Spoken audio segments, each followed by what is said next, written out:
James Cameron said, pick up a camera and shoot something. You've got to start somewhere, and that's a good way to start. However, that advice misses something. What he didn't mention is that the real pros do a whole ton of work before they ever pick up that camera at all. John Elias says it simply. There's 3 stages to everything you will ever produce. First, there's the pre-production, then the production, and then there's post-production. So we're going to talk about all those. Pre-production is everything that happens before the cameras roll. And if you get your pre-production right, you'll make fewer mistakes down the line. Let's start with the big picture. Do not think of audio, video, lighting, scripting, and guest prep as one giant overwhelming project. If you do, it might freak you out. Break it into component parts. Spend a little time on your audio plan, spend a little time on your lighting, handle your guest communications, and check your equipment. Each piece by itself is manageable. It's the aggregate that becomes overwhelming. In instructional design, we call it chunking, and it works for production planning exactly the same way as it works for putting together your learning plan.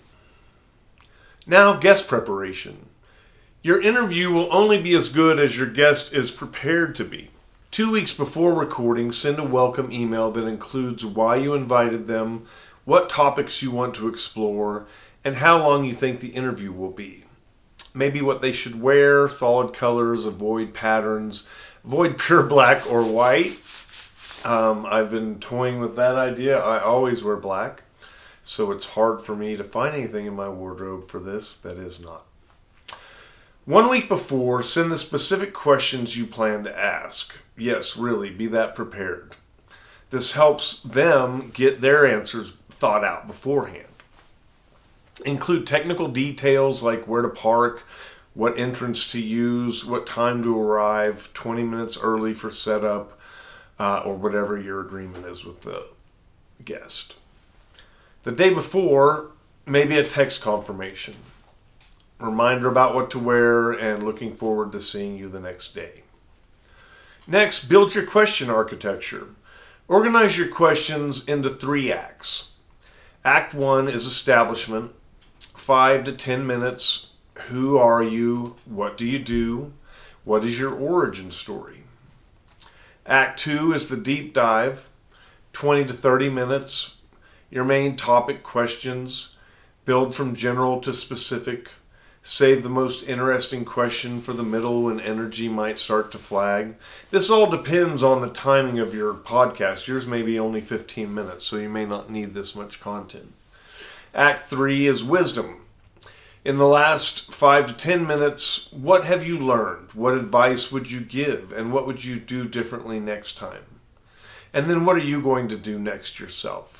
Here's a secret question you can always end with. Is there anything I didn't ask that you wish I had? That question often produces the best moment of your entire interview. Now here's something Jason taught me from his years producing live morning radio. Manage the clock. Jason says the clock is more important than your question list because everyone is bargaining in time. Your audience is fitting your show into a 15-minute commute or a 30-minute walk. You need to respect that. You need to make sure that their time is well spent. Jason says he likes to use a pie chart. You can shape it like a clock, and you can divide that time up so that everybody has their cue at the right moment. Segment 1, Segment 2, Segment 3, transitions, intros, outros. You can literally put the pie chart under a clock on your desk and watch the segments tick by so you can keep track. This may sound like it's a restriction, but it's actually a freedom. When you know exactly how much time you have for each section, you stop worrying about your pacing and start focusing on the conversation. Jason also taught me about fallback plans. In live radio, something always breaks. The signal won't connect, the CD player skips, a guest doesn't show up on time. His mindset was always, what do we fall back on when something fails? So for your podcast, think of this in the same way. What if your main camera stops recording because you ran out of space on your drive or your batteries died? We've already experienced that in these sessions. Is your phone running as a backup? What if your guest cancels the morning of? Do you have a backup guest that can come on the fly? Do you have a solo episode concept ready? What if you run out of hard drive space? This is a real thing. I'm up against it right now. Jason says that for a pre-production check, you need to look at your batteries, your cards, your drive space, and verify all of this before you start hitting record. One more critical insight from John: your content overrides everything. You could have the best cameras, the best production, a team of 50 people with the best editors in the world, and if your content is not interesting, then none of the rest of that matters. There will always be a few people like John who notice the lighting, but everyone else just clicks away. Pre-production is where you make sure your content is worth recording. Know your topic, research your guest, have something to say that somebody else wants to hear. Then plan on the technical side to support that content instead of the other way around. Your exercise for this lesson is this.